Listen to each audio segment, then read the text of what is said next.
Hello, this is Christian Idealism, and today I'm going to be presenting the cumulative case for free will. This is, of course, brought to you by Cal Allender. So first, we need to review. First of all, free will is not just about choices. Everyone agrees that humans make choices, but the actual disagreement is about whether humans are in control of their choices, or whether there is something external to them that is really in control of their choices. So just to review on the views on the nature of choices, we have libertarian free will, which is that minds are the first cause in a chain of events, and that they will have an outcome, and that no prior causes influence their choice. Then we have compatibilism, which is that minds have limited control over their choices, but are still highly influenced by prior causes.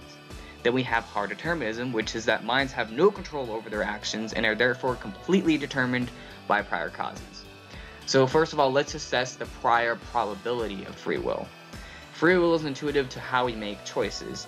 Every day in our lives, it seems like we are in control over our own choices, and it doesn't seem like there are things outside our control that are determining our choices. Also, free will is simple to how we make choices. The claim that we are the originator of our choices rather than something else is a much simpler explanation than the determinist view that our choices are completely controlled by external factors.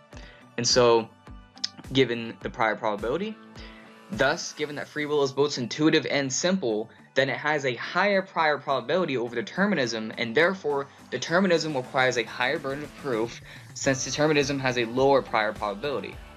Thus, it is the job of the determinist to show that free will is an illusion and that our initial intuitions are wrong. And so now, I'm going to be going over the positive evidence for free will. Orthodox quantum mechanics tells us that particles are in a superposition prior to collapse. The implication is that everything in the universe, including the measuring apparatus, is in a superposed state, which means that it is not located anywhere in space-time prior to measurement. We cannot know the outcome of a measurement prior to collapse, and the free will theorem would explain how particles behave in this agent causation chain of events. Determinists might object that quantum mechanics is only about randomness, and so our choices are completely determined by random events. However, quantum mechanics is not about randomness, but rather it is about not being able to know an outcome prior to measurement, and particles act in a way we would expect if free will exists, and if conscious observers have a role in focus and collapse. Hidden variable theories and the many worlds interpretation require more unnecessary assumptions. In order to overturn this evidence for free will, it requires that we either have hidden variables that are in a state that goes faster than light due to entanglement, or if we're taking a deterministic version of the many worlds interpretation, that the Born rule is wrong due to some worlds being more probable than others. And given that deterministic versions require all probabilities to be equal, it would actually be more probable that NWI works with free will than without. And so let's go over now the evidence against free will.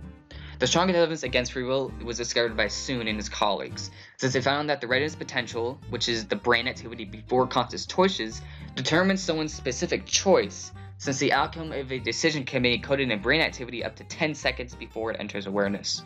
However, there are three major problems with this argument.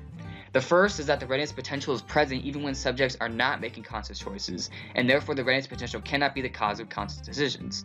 The second reason is that researchers have identified a point of no return in self-initiated movement, which supports the interpretation that the mind has the ability to veto the readiness potential, so that free will may take place in decision-making. And then finally, probably the biggest reason why this argument fails, is that Miles has discovered that the readiness potential is absent when a subject makes a deliberate rather than arbitrary choice. The experiment in 2008 by Soon, therefore, cannot be counted as evidence against free will due to the fact that the subjects were making arbitrary rather than deliberate choices, and therefore any previous studies that involved arbitrary choices cannot be counted as evidence against free will. So now we also have free will in the brain. The brain does not use logic in a deterministic sense, and since it runs on nonlinear processes, which is unlike computers that do run on linear processes.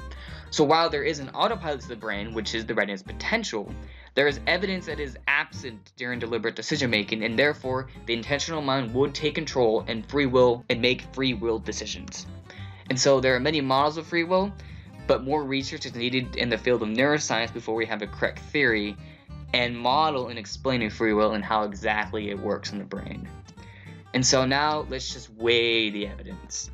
So first, given the evidence from quantum mechanics, there is evidence for agent causation in the universe. The objections from hidden variables and many worlds are addressed when we consider that many worlds are more probable with free will, and hidden variables are required to be in a state faster than the speed of light, which makes it both undetectable, ad hoc, and so determinism would again require a burden of proof that has not been met here. And also the fact that quantum mechanics again is not about randomness, but it is about not being able to know the position of a particle prior to collapse. So given our understanding of neuroscience, all Libet experiments that involve arbitrary choices cannot be counted as evidence against free will, and therefore that refutes the main arguments against free will. All evidence indicates that the readiness potential is absent when deliberate choices, and that there is a veto in the readiness potential, so that the intentional mind can use that veto to stop the readiness potential from carrying out a decision. And so, given that free will is both intuitive and simple in explaining our choices, and that the evidence has failed to overturn this intuition given the problems that we pointed out before, and that there is positive evidence for free will from quantum mechanics and neuroscience, then it's more likely, given the evidence, that humans do in fact possess free will. So while it's true that one can always escape to superdeterminism, in the sense that not only is nature determined, but we as the experiencers are determined, and that there is determinism outside physical reality, there is no evidence for this, and it would actually go against all our intuition. And so free will, given the evidence, is the most probable explanation for the nature of choices. And that will conclude my video.